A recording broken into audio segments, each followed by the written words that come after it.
A few days ago, I made some posts on social media about the Suez Canal getting blocked. At the time, I'll admit, I may have been a little naive and didn't realize the severity of the situation. Though I'm not sure that major news outlets here in the United States did either. Many seemed to just laugh it off. How does a ship get stuck in the Suez Canal? I thought you'd come up with a question like that, John.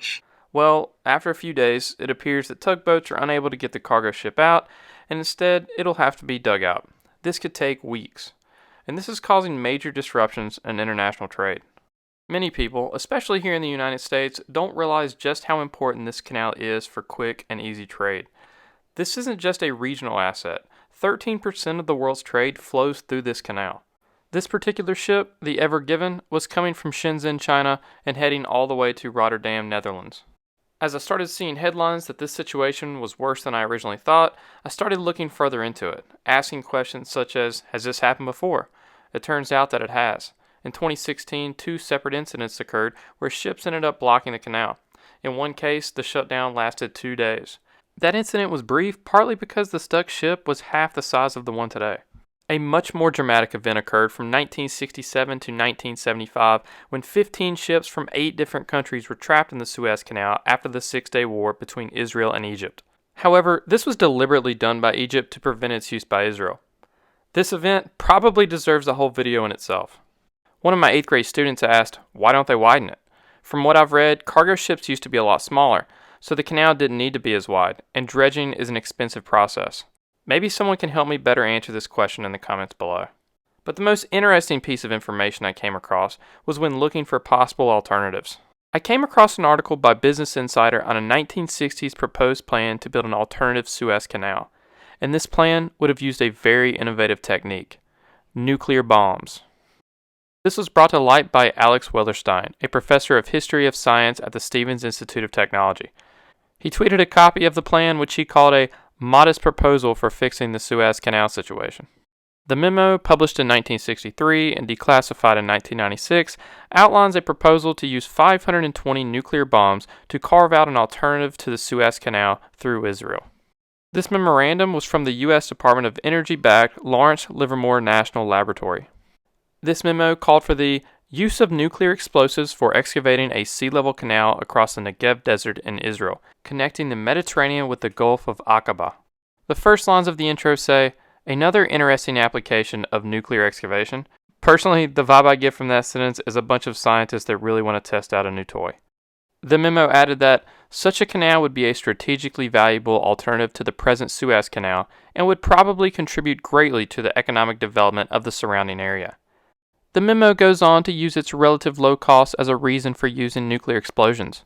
Conventional methods of excavation would be prohibitively expensive if needed possible, but it appears that nuclear explosions could be profitably applied to this situation.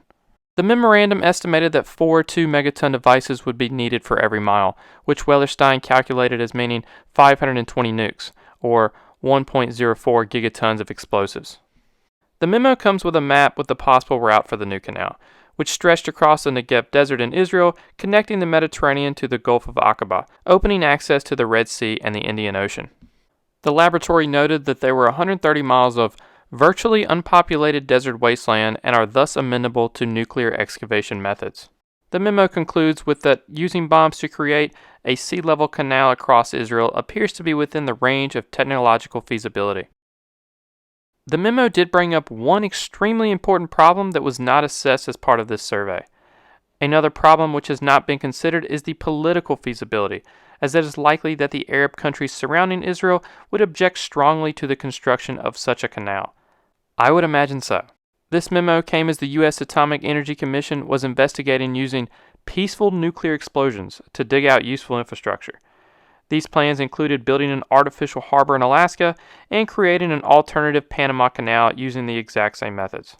But the Peaceful Nuclear Explosions project remained experimental after the United States found that 27 experiments with peaceful nuclear explosions heavily irradiated the landscape. The Atomic Energy Commission was also abolished in 1974.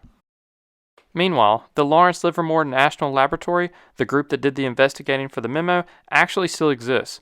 According to its website, it is dedicated to ensuring the safety, security, and reliability of the nation's nuclear deterrent. If you want, you can actually take a field trip there.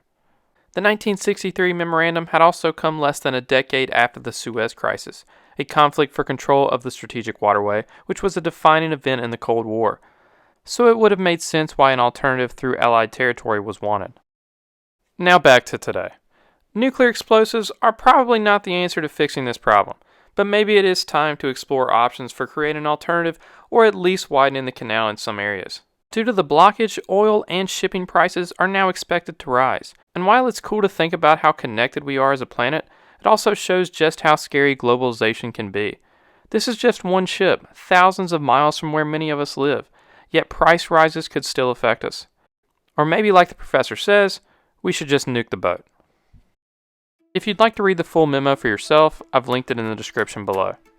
And as always, if you enjoyed this video, please hit the like button and subscribe for more geography videos.